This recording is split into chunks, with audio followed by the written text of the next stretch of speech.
오늘까지는 이제 가정의 달 마무리 설교를 했고 이제 오늘 다시 우리 사도행전으로 좀 돌아왔습니다.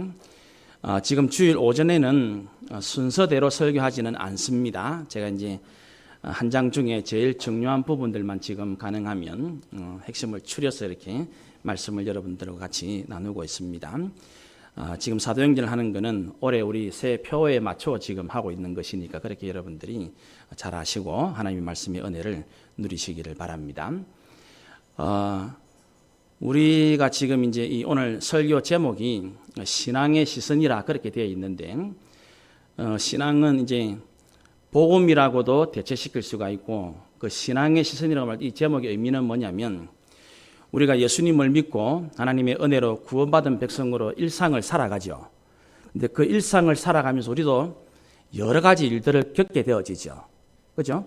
그래서 우리가 이제 하나님의 백성, 믿음의 사람으로 이 세상을 살아가는데 일어나는 모든 일들을 어떻게 성경적으로 주님의 시선에서 올바로 바라볼 수 있는가, 그런 의미가 오늘 제목이 되어집니다. 이제 그 시선이라는 말은 바라보는 눈을 말하잖아요. 눈. 이건 눈이지만 이거는 이제 관점을 말하죠. 관점.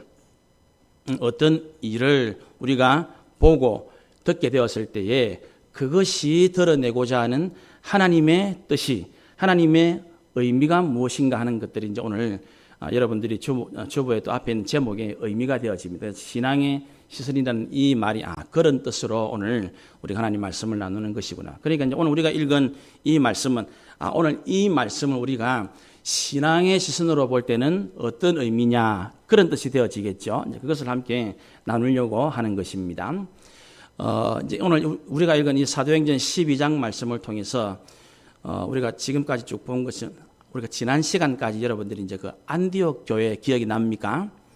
하나님께서 놀랍게 안디옥 교회를 통해서 이제 복음을 온 세상으로, 이방인들에게로 다시 확장시켜 나갑니다. 그래서 특히 이 헬라인들에게 복음이 전해졌을 때에 어마어마한 이 구원의 역사, 부흥의 역사가 일어나게 되어지는 것을 우리가 요 앞에 함께 11장에서 지난번에 나누었던 적이 있죠.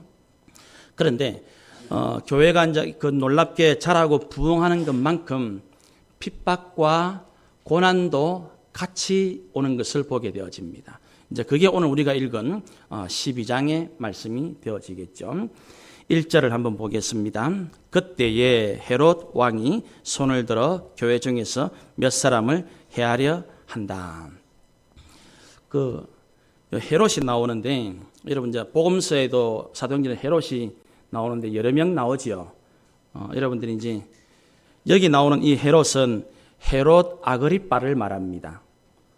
제가 이제 헤롯 아그리빠를 말합니다. 이래도 누군지 모르죠. 사실은 만나본 적이 없으니까. 저도 만나본 적은 없어요. 서로 좀 바쁘기 때문에. 이제 누군지 잘 모릅니다. 한번 넘겨주세요. 화면 한 칸 뒤에. 이게 이제 헤롯의 가계도입니다. 그러니까 제일 위에 있는 저 헤롯 대왕이 누구냐면 예수님이 탄생했을 때에, 그러니까 마태복음 2장에 동방 박사들이 찾아오죠. 그때 유대인의 왕으로 나시니가 누굽니까? 물을 때 그 헤롯 있죠. 그 헤롯이 헤롯 대왕을 가리킵니다. 오늘 여기 나오는 이 헤롯은 저 헤롯 대왕의 손자가, 손자. 제가 파란색 네모를 해놨죠. 그러니까 저 헤롯이 오늘 나오는 사도행전 12장에 나오는 헤롯 아그리빠. 그 헤롯 아그리빠도 1세라는 1세. 나중에 여러분 사도행전 26장 가면 또 헤롯이 나오거든요. 그때는 이름이 이제 아그리빠라고 직접 되어 있어요. 근데 그 아그리빠는 또 여기 아그리빠가 아닙니다. 그러니까 이 헤롯 집안이 이름은 전부 헤롯이지만은 전부 틀립니다. 그러니까 이제 그 예수님 당시에 예수님이 태어났을 때 그 사람은 헤롯 대왕이죠. 헤롯 대왕이지만은 그 2살 밑으로 아이를 다 죽인다고 말할 때에 요셉과 마리아가 아기 예수님을 데리고 이집트로 피난을 가죠. 피난을 가고 난 다음에 곧 이어서 저 헤롯 대왕은 죽어요. 그리고 또 피난을 마치고 오거든요. 피난을 마치고 오면 또 그때도 헤롯이 또 나옵니다. 그때 헤롯은 또 헤롯 아켈라오라는 사람이 또 있어요. 다 전부 다 헤롯 집안의 사람들이 좀 틀립니다. 또 여러분 잘 아는 대로 세례 요한을 목베어 죽인 사건 알죠? 그죠? 그때도 헤롯인데 그 헤롯은 또 헤롯 안디바입니다. 표시가 돼 있죠. 여러분들 지금은 이제 먼저 주일 오전 예배라서 여러분들이 이제 대충 들어 놓으셨다가 나중에 오늘 주일 저녁에 좀 이제 쉬고 정리할 시간 돼서 오늘 말씀을 다시 묵상할 때 오늘 목사님이 그 헤롯 왕 이야기, 헤롯 참 여러 사람 나오던데 요새는 이런 거 여러분들이 이제 전부 이제 핸드폰이 다 있으니까 찾으면 나오거든요. 여러분이 한번 참고를 하시면 도움이 될 것입니다. 이 헤롯이 이제 여기 나오는 헤롯은 우리가 아는 그 예수님 태어났을 때 그 헤롯 대왕의 손자를 이야기합니다. 손자를. 헤롯 왕이 손을 들어 교회 중에서 몇 사람을 헤아리 하여 2절 요한의 형제 야고보를 칼로 죽이고 3절 유대인들이 이 일을 기뻐하는 것을 보고 베드로도 잡으려 할세 때는 무교절이다. 이렇게 되어 있습니다. 여기 지금 3절에 보면 유대인들이 이 일을 기뻐한다 이렇게 되어 있죠.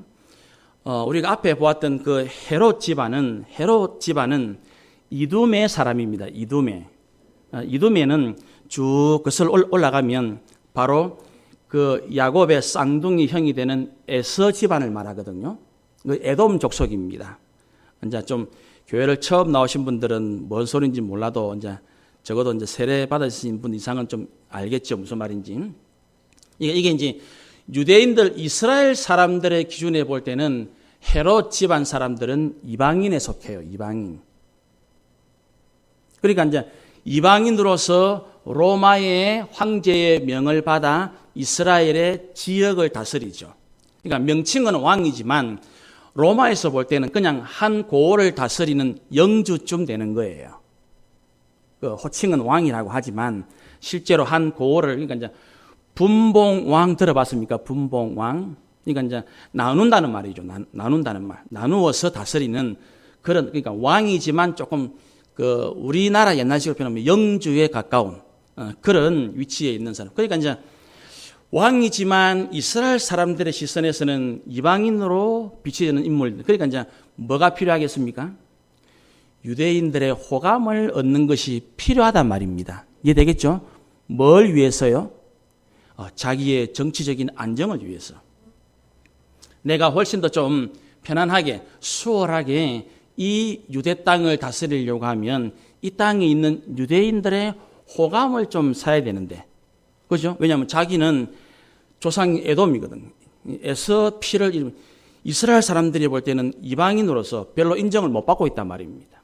왜냐하면 이스라엘 유대인들은 당연하게 자기 이스라엘 피가 있는 유대인의 피가 흐르는 사람이 그래도 나라는 뺏겼지만 그래도 로마에서 우리 유대인의 혈통에서 왕을 세우기를 바랬을 거 아닙니까?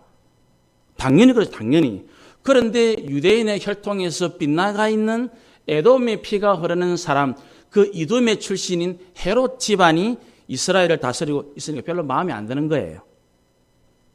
이제 그런 여건, 그런 환경입니다.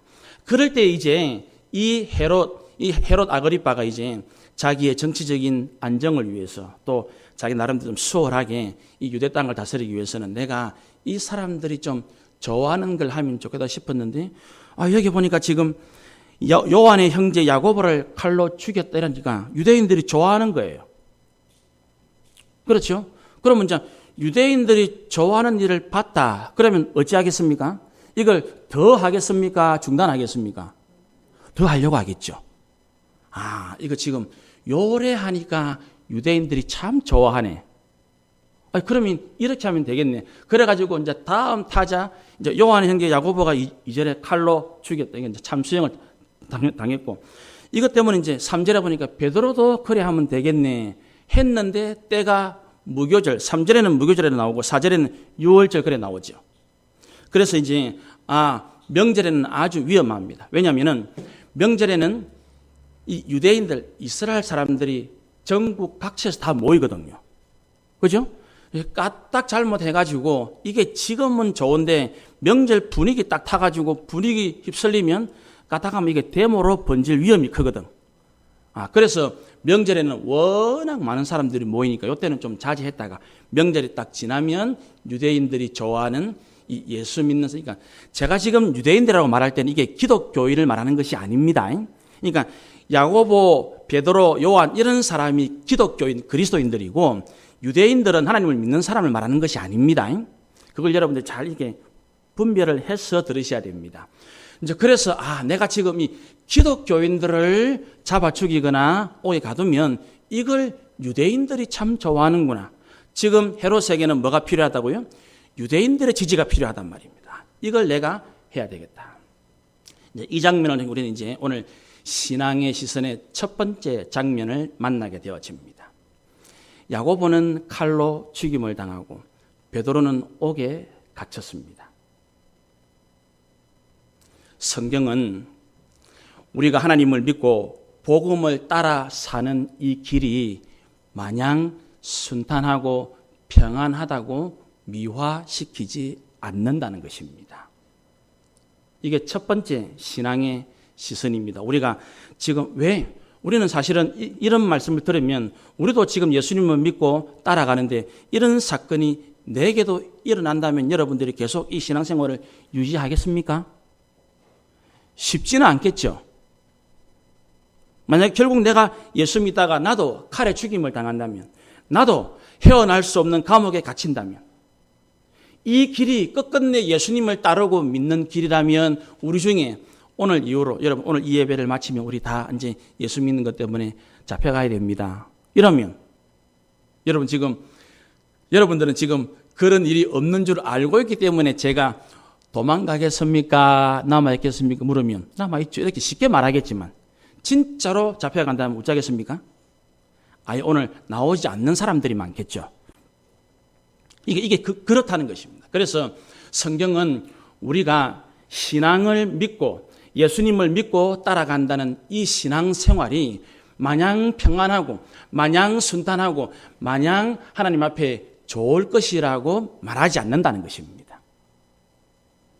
예수를 따라 살아가는 이 길에는 내 힘으로 막을 수 없는 칼이 올 때도 있고 내가 원치도 않았지만 누군가에게 끌려가는 인생을 살아갈 일도 생길 수 있다는 것이 신앙의 한 부분이라는 것을 분명히 말씀하고 있다는 것입니다.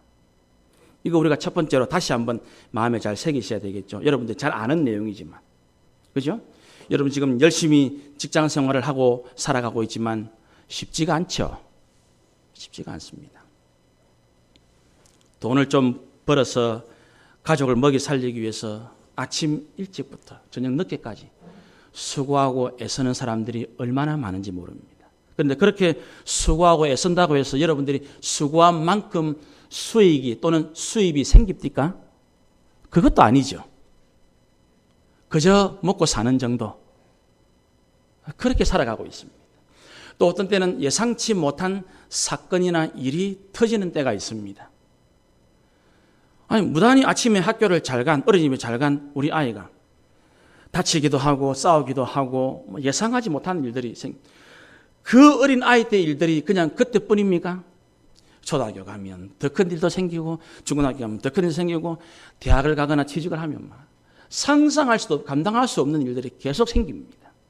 이것이 저와 여러분이 예수님을 믿고 따라가는 신앙생활을 하면서 만나는 일입니다.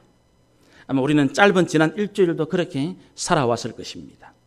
그러나 이 말씀을 잘 명심합니다. 그래서 이 첫 번째 신앙의 시선의 내용 속에서 우리가 적용을 하고 우리가 마음에 다짐해야 할 것은 뭡니까? 신앙생활 하다 보면 예상치 못한 칼날이, 예상치 못한 세상의 그 무엇이 나를 끌고 갈 일이 생기지만 그것 때문에 예수님을 부인하거나 그것 때문에 신앙을 잃어버리거나 그것 때문에 아주 넘어지는 신앙인은 되지 마시라는 뜻입니다.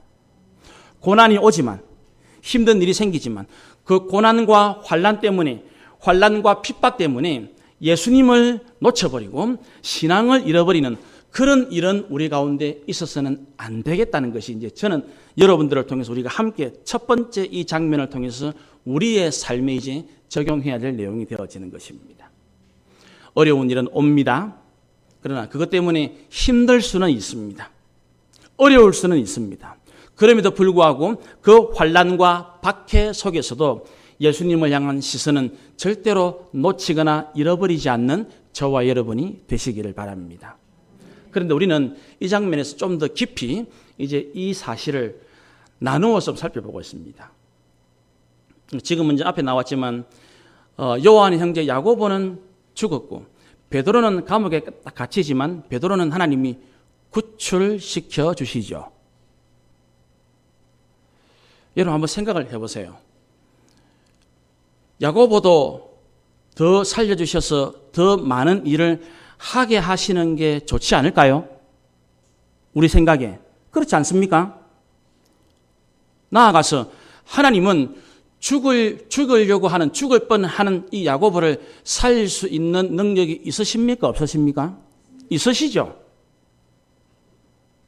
능력도 있으신 분이 하나님이시고 또 그 야고보도 살아있다면 훨씬 더 많은 복음의 일을 감당할 사람인데 우리는 그게 참 어렵다는 말입니다.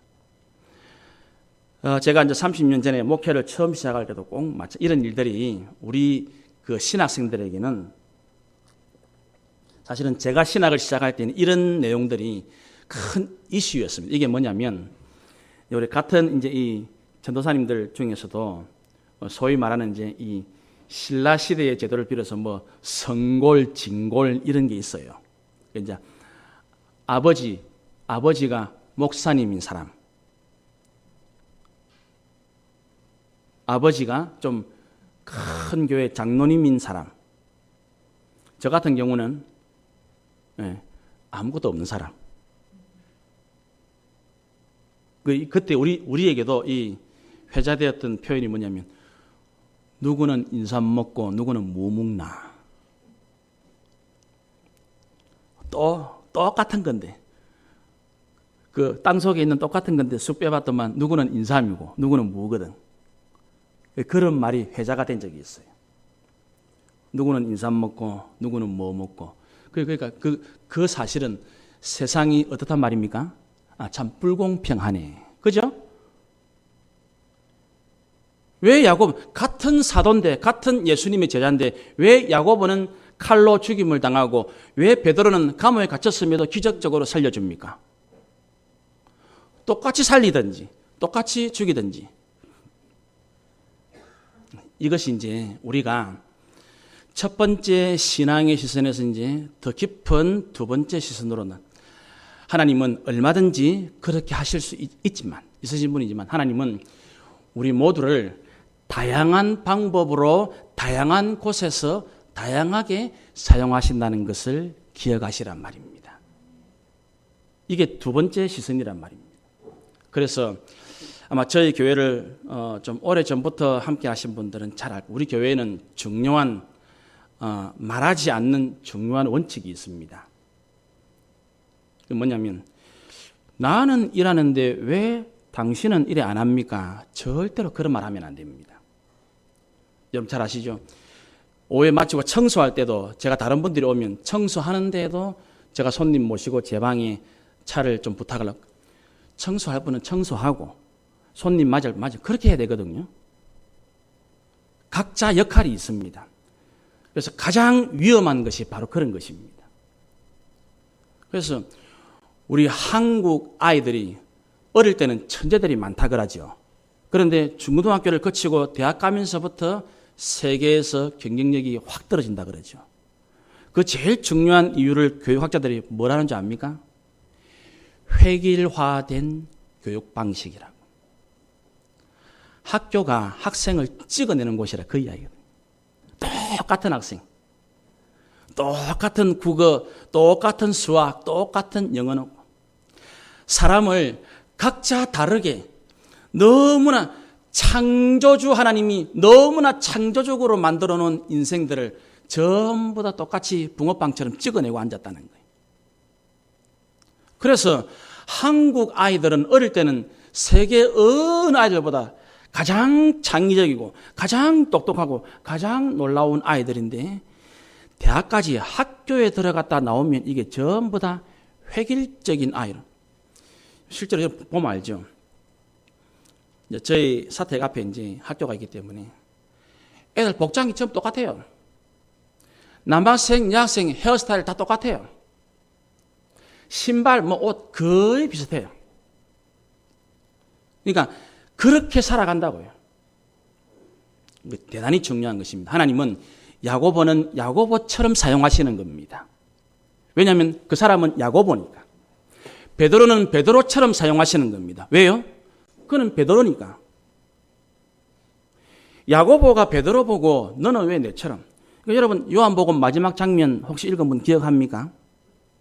예수님 베드로하고 이야기하실 때 베드로가 뭐랍니까?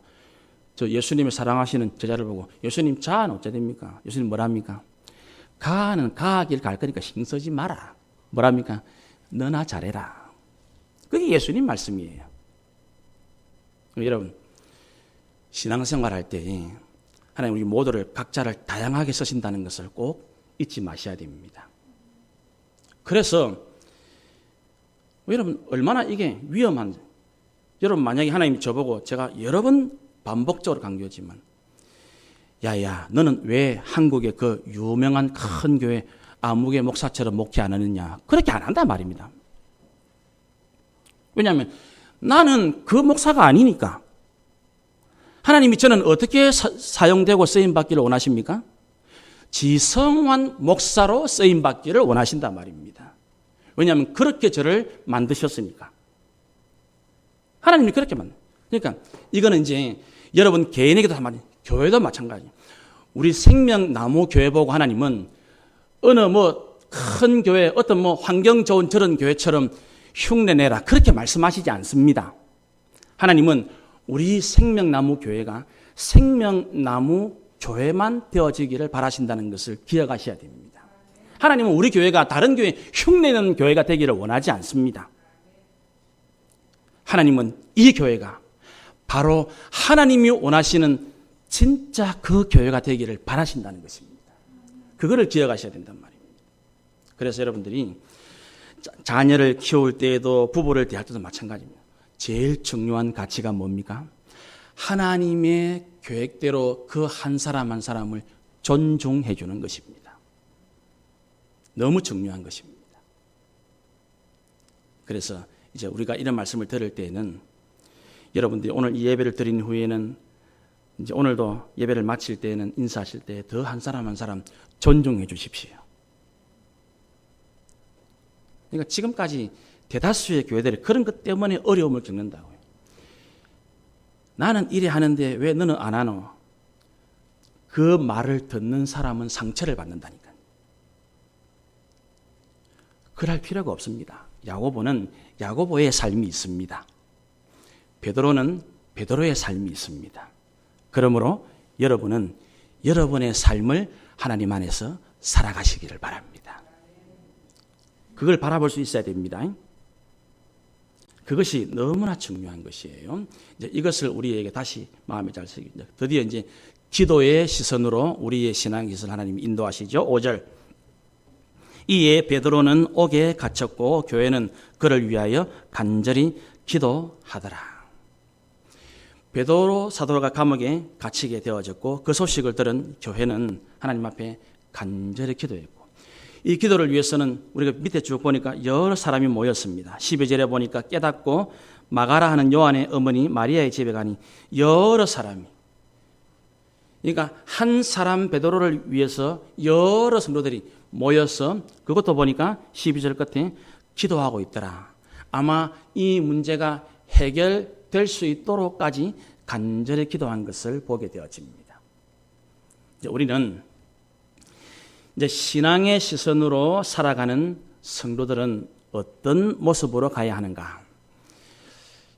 지금은 이제 우리가 결론에도 이런 부분들을 한번 확인할 거지만 세상 그리고 세상을 대표하는 헤롯이 나오죠. 이 세상 사단이 아마 그 배경일 겁니다. 마귀의 사탄의 세력을 배경으로 하고 있는 이 세상 헤롯 여기에는 어마어마한 것들이 있습니다. 권력이 있습니다. 병사들이 있고 무기가 있습니다. 돈이 있습니다. 힘이 있습니다. 칼이 있습니다. 창이 있고. 자, 이 속에서 살아가는 교회와 성도를 유심히 보셔야 한다는 것입니다. 환난과 핍박 가운데 살아가는 이 헤롯을 우두머리로 하는 세상 공동체, 그 속에서 그 세상과 대항하며 믿음의 싸움을 하고 있는 신앙 공동체가 가진 거의 유일하고 가장 강한 무기는 기도라는 것을 바라봐야 한다는 것입니다. 이 시선을 우리에게 인도하고 있는 것입니다. 여러분, 코로나 이후로 1년 반 동안 여러분들의 기도의 시선은 더욱더 주님을 향하고 더욱더 깊어지고 있습니까? 아니면 나도 모르는 사이에 코로나 때문에 신앙이 더욱더 안일해지고, 우리가 지금 이 상황은 그대로 우리 현실하고 똑같지요. 하나님은 저와 여러분을 코로나라는 감옥에 갇혀버렸잖아요. 이때의 교회와 성도가 여기서 해야 될 제일 강력한 믿음의 신앙의 시선의 무기가 무엇이라고요? 기도하는 것이죠. 그러면 코로나 외에도 이것은 우리에게 모든 것을 다 볼 수 있는 눈을 열어주고 있죠. 어떤 분은 지금 기도하신 대로 물질이라는 감옥에 갇힌 분들이 있겠죠. 어떤 분은 건강이라는 감옥에 갇혀 있는 분이 있겠죠. 어떤 분들은 제일 가까운 여러 일들에 갇혀서 힘들어하는 삶을 살아갈 수 있을지 모릅니다. 이제 제 작은 아이가 이제 서울에서 알바를 합니다. 그 학업 때문에 시간이 많지는 않지만 조금 여유가 있는 시간 되면 아르바이트를 합니다. 아르바이트를 해보니까 공부하는 거는 식은 죽 먹기라. 진짜 그냥 아빠가 말한 대로 공부가 제일 쉬웠다고. 뭐가 힘드냐? 사람 상대하는 게 너무 힘들다고. 아르바이트를 해보니까 공부는 그냥 나만 하면 되거든요, 이게. 근데 사회생활을 하니까 매일 사람을 만나고 저 사람을 상대를 해야 되거든. 상대를 하니까 요즘 그 젊은 사람들 쓰는 말로 기가 빨린다. 기가 빨려. 너무 힘들다는 거예요. 그래, 아빠가 그래, 네가 조금 커보면 아는데 중고등학생 때 공부해라는 이유가 뭐냐? 커보면 안다. 그게 제일 쉽다. 그런데 공부가 제일 쉽다는 걸 모르니까 공부를 안 하거든. 그죠? 그런 거예요.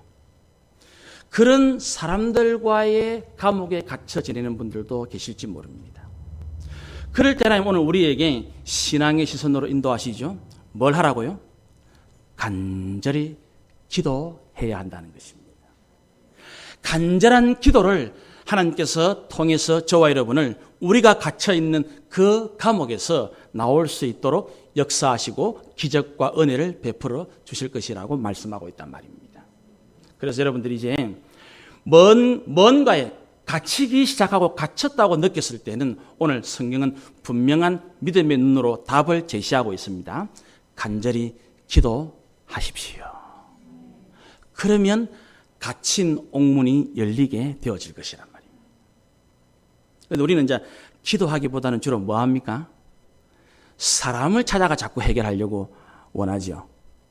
그것도 필요할 때가 있습니다. 그렇죠? 그러나 먼저 할 일은 하나님께로 우리의 신앙의 눈을 돌리는 것입니다. 그러면 하나님께 먼저 시선을 두면 하나님은 우리가 기도 후에 하나님을 만난 후에 우리의 시선을 자동적으로 누구에게 인도할 것인가를 알고 인도해 주신단 말입니다. 그 순서가 중요한 거예요. 그래서 이제 오늘 이 베드로는 감옥에 갇혔고 그 소식을 들은 교회와 성도들은 하나님 앞에 나와서 간절히 기도했다는 것. 이것이 이제 우리가 예수 믿는 사람으로서 우리도 내 인생, 내 삶의 감옥을 만났을 때 여러 가지가 있다 그랬습니다. 내 삶의 여러 가지, 가정과 직장과 사업과 건강과 이런 모든 감옥을 만났을 때 이제 이때는 내가 해야 할 것이 분명히 나왔구나. 먼저 여러분들이 간절히 기도하십시오. 그런데 뭐합니까? 아까 우리가 봤던 12절에 보니까 여러 사람이 함께 모여서 기도하고 있죠. 그래서 혼자서도 기도해야지만 더 할 수 있으면 여러분들이 함께 기도하시기 바랍니다. 가족들이 모여서 기도하십시오. 순들이 모여서 기도하십시오. 전도회가 모여서 기도하시기 바랍니다. 그러면 그 합심해서 드리는 기도가 우리 사랑하는 성도들의 옥문을 여는 능력의 역사로 나타나게 되어진단 말입니다. 기도의 시선 그런데 오늘 기도의 시선에 대해서 또 하나 더 깊은 기도의 시선으로 하나님은 우리를 인도하고 있습니다. 베드로가 이제 참 기적적인 하나님이 보낸 천사의 손길을 통해서 이게 예사일이 아닙니다. 지금 보초들이 쫙 붙어 있는 보초가 딱 있죠. 또 바로 앞에 옥을 지키는 간수가 또 있죠. 또 시내를 통과하는 쇠문을 지키는 포졸 또 있죠. 지금 베드로 자신의 몸 자체도 쇠사슬에 잠겨 갇혀 있을 뿐만 아니고 지금 바로 곁에서 지키고 있는 포졸들이 있고 바로 문을 바로 지금 갇혀 있는 옥문이 있고 그 옥문 앞을 지키는 간수가 또 있고 또 시내를 통과하는 문, 이렇게 10절에 보면 그 나오잖아요. 파수를 지나 시내를 통하는 쇠문도 있다. 이것도 통과해야 되거든요. 이게 지금 예사일이야. 이거는 쉽게 말하면 베드로가 탈출하는 것은 구출되는 것은 불가능하다는 의미예요. 자기 스스로는 말할 것도 없고 이 이스라엘 사람들이 그리스도인들이 총동원된다 하더라도 쇠사슬, 바로 옆에 있는 포졸들, 바로 갇힌 감옥 앞에 있는 간수들, 시내를 막고 있는 쇠문, 그 쇠문을 지키고 있는 포졸들. 이게 몇 겹인지 모릅니다. 몇 겹인지 몰라요. 그런데 이 옥에 갇힌 베드로를 하나님이 보낸 천사를 통해서 기적적인 방법으로 구출해 줍니다. 이게 지금 베드로도 지금 헷갈려요. 베드로도 지금 9절에 보니까 베드로가 나와서 따라가긴 하는데 천사가 하는 것이 생시인 줄 모른다. 그래서 꿈인가? 이게 지금 꿈인지 생시인지 구분을 못하는 거예요. 나중에 이제 다 나오고 나서 아는 거예요. 11절에 가서 참으로 하나님이 주의 천사를 통해서 나를 구원하셨구나. 그런데 이 기도 중에 한번 잘 보십시오. 그 전혀 헤어나올 수 없는 감옥을 하나님의 천사의 도움을 받아 기적적인 방법으로 나왔죠. 그러니까 어디로 왔습니까? 기도하고 있는 마가의 어머니 마리아의 집에 왔지요. 그죠? 그런데 거기에는 여러 사람이 모여서 기도는 하고 있었습니다. 그런데 그 기도를 하고 있는 사람들이 진짜로 베드로가 구출될 것을 믿었습니까? 안 믿었습니까? 전혀 안 믿었습니다. 그 뒤에 바로 나오지요. 그 기도하고 있는데 13절 베드로가 대문을 두드립니다. 그때 로데라고 하는 여자아이가 영접하러 나옵니다. 14절 베드로의 소리입니다. 분명히 딱 들어보니까. 그래서 너무 기뻐서 베드로한테 문도 안 열어준 채로 달려 들어갑니다. 그리고 이야기합니다. 뭐라 합니까? 베드로가 왔다. 이게 이제 얼마나 지금 흥분됐겠어요? 좀 엑사이팅한 거죠. 우와! 진짜로 왔습니다. 그랬더니 뭐라면 15절 그들이 말하되 네가 미쳤구나. 이 말은 뭡니까? 전혀 베드로의 구출을 안 믿었다는 거예요. 미쳤는갑다. 여자아이는 힘써 다시 아닙니다. 참말입니다. 그랬더니 그러면 베드로의 수호천사겠지. 성경에 보면 수호천사 개념이 나옵니다. 여러분 오늘 나중에 오후에 하루를 다 마칠 때 마태복음 18장도 한번 읽어보세요. 그러면 예수님께서 그 어린아이들을 영접하는 그 사건이 나오는 본문인데 거기에 어린아이를 영접하지 않으면 매일 그들의 천사들이 하나님께 보고할 거라는 내용이 나와요. 수호천사 개념들이 있습니다. 어쨌든 지금 도저히 헤어나올 수 없는 그 감옥은 하나님의 기적적인 은혜로 나왔습니다. 문을 열었습니다. 그런데 이거는 당연히 열릴 거라고 생각했던 그 마가의 어머니 마리아의 집 문은 열리지를 않는 거예요. 여러분 이해됩니까? 열릴 수 없었던 문은 하나님의 은혜의 기적으로 열려버렸고 이거는 손도 안 대고 말만 해도 열려야 할 문은 안 열리는 거예요. 뭐 때문에? 기도하는 사람들이 기도는 하지만 무엇을 더해서 기도하지 않고 있습니까? 믿음으로 기도하지 않는 거예요. 기도하는데 믿지 않는 겁니다. 꼭 우리 이야기하는 것 같지 않습니까? 여러분 기도하시죠? 기도 안 하는 분은 없지요? 여러분 실컷 기도해놓고 여러분 돌아서가 뭐라 합니까? 안 될 낀데. 제 말 틀렸습니까? 눈물 콧물 다 찌짜면서 해놓고 돌아서가 뭐라 합니까 여러분? 아이고 어쩌노. 그죠? 문은 사실은 의외로 쉽게 열리는 길이 있다고 성경은 말하고 있습니다. 어떻게 하면요? 기도하고 믿으면. 오늘 주보 표지에 제가 일부러 그 성경 구절을 넣는 너희가 기도할 때에 무엇이든지 믿고 구하는 것은 받는다. 이제 우리는 기도의 시선에서 하나님은 우리에게 더 올바른 기도의 시선으로 인도하고 있습니다. 기도를 시작할 때는 하나님은 같이 하나님의 천사를 보내서 우리의 삶의 문제, 갇혀있는 그 모든 문들을 열어주십니다. 그런데 정작 생각지도 않은 데서 일이 꼬이는 것 경험한 적 있습니까? 없습니까? 있죠. 이거는 생각도 못했는데 어찌 이런 일이 일어났을까? 그죠? 아니 어려운 거는 기도해가지고 이게 해결됐는데 감옥을 나오는 거는 도저히 해결 안 될 줄 알았는데 하나님이 은혜로 해결해서 근데 이거는 생각지도 못한 건데 도대체 이어서 문제가 터질 거란 생각도 못했는데 하나님 말씀합니다. 바로 거기에 믿음의 기도가 필요하다. 너무나 중요한 거예요. 오늘부터 이제는 간절한 기도는 여러분들이 해오셨으니까 간절한 기도는 이제 그 간절한 기도 위에 드디어 예수님 말씀하신 대로 믿음을 꼭 더하시기를 바랍니다. 믿음의 기도로 우리의 신앙의 눈을 인도하시는 것 오늘 마음에 잘 새기셔야 됩니다. 여러분들이 기도를 간절히 하는 건 아마 다 잘하실 거라 내가 확신은 하고 있습니다. 근데 이제는 그 간절한 기도 위에 믿음을 더하십시오.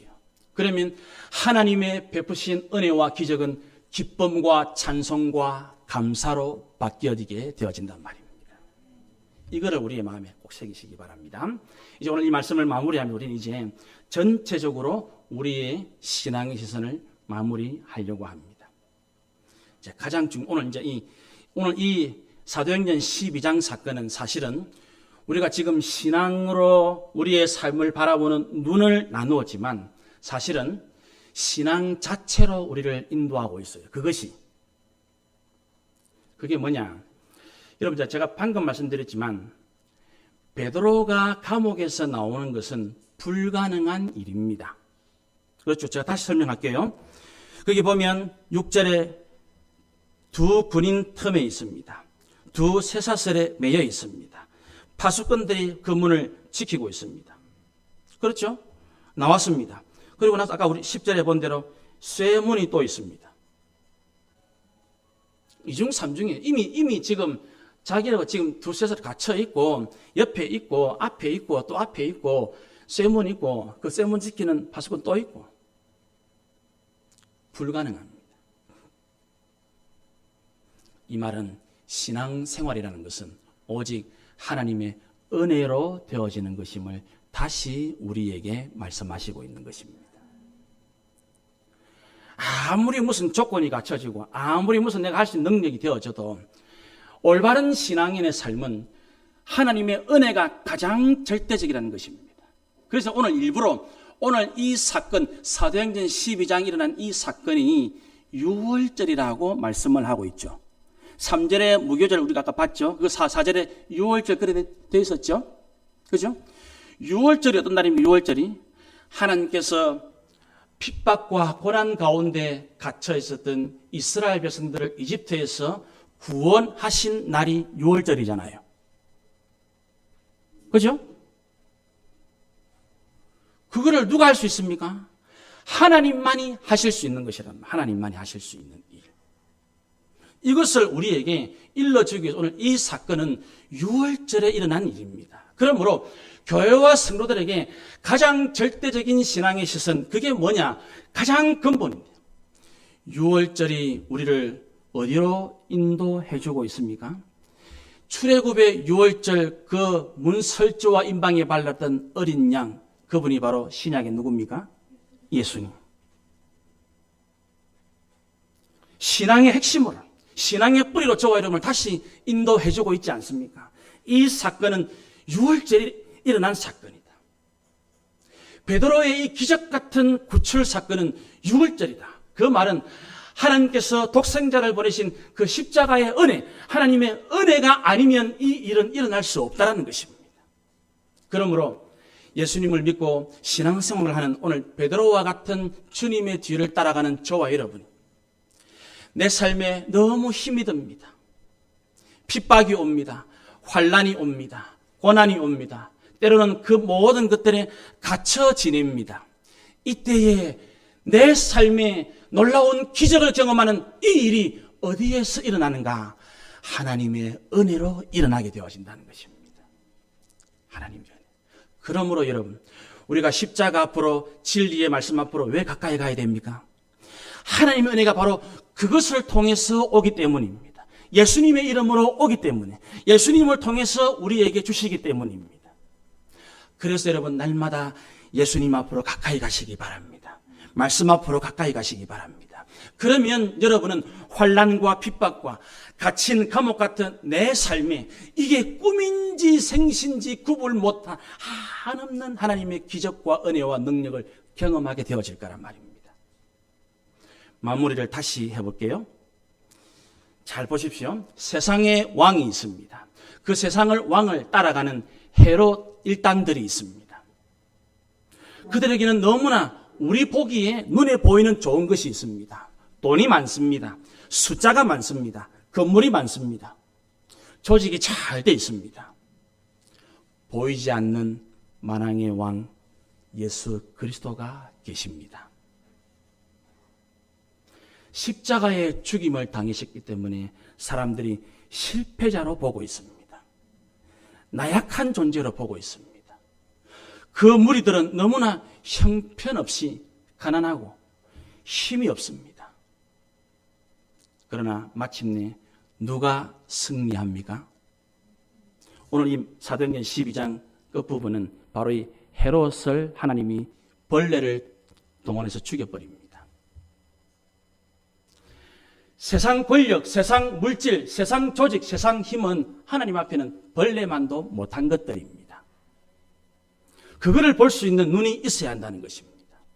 하나님은 헤롯은 철떡같이 믿었습니다. 왜요? 세상은 자기 마음만 먹으면 돌아간다고. 힘이 있으면 힘대로 될 것이라고. 돈이 있으면 돈대로 된다고. 권력이 있으면 권력대로 될 거라고 생각을 하고 있습니다. 그러나 세상은 반드시 누구의 계획대로 돌아갑니까? 하나님의 뜻대로 되어질 것입니다. 그러므로 오늘 이 사도행전 12장 사건은 마침내 궁극적으로 세상의 왕 헤롯이 아닌 보이지 않으시지만 만왕의 왕이신 예수 그리스도에게로 우리의 신앙의 시선을 마지막으로 인도하고 있는 것입니다.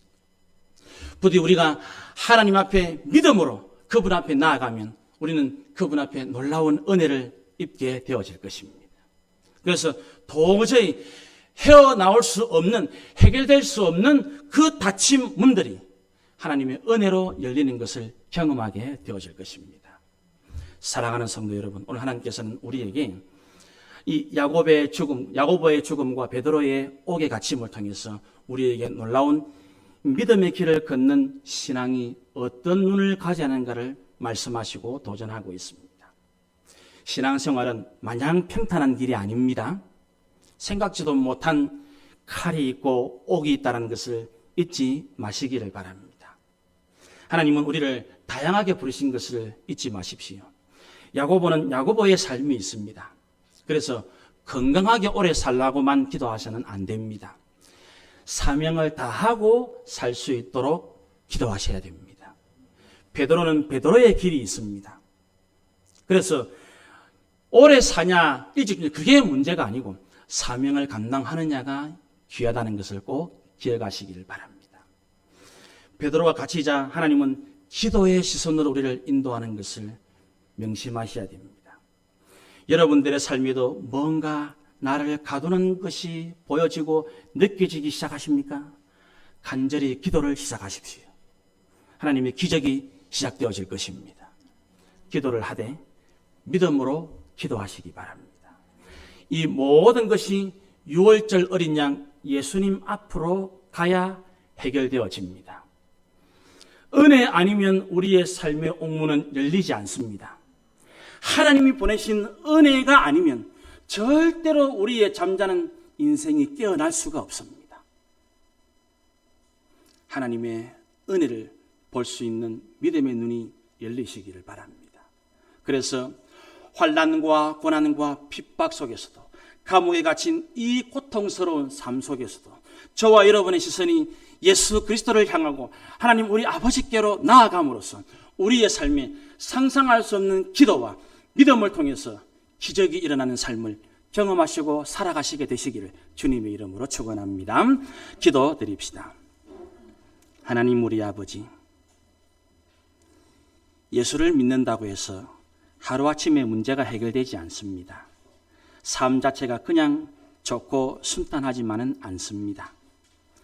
그럴 때 하나님은 우리가 주님 앞에서 믿음으로 살아가기를 원하시고 간절히 기도하기를 원하시며 오직 하나님의 은혜만이 내 삶을 놀라운 기적의 삶으로 인도하신다는 것을 마음에 잘 새기면서 온전히 환난과 박해와 옥에 갇히는 삶 속에서도 주님 때문에 놀라운 하나님의 기적의 은혜를 경험하며 살아가는 저희 모두 되게 하여 주옵소서. 예수님의 이름으로 기도드리옵나이다. 아멘.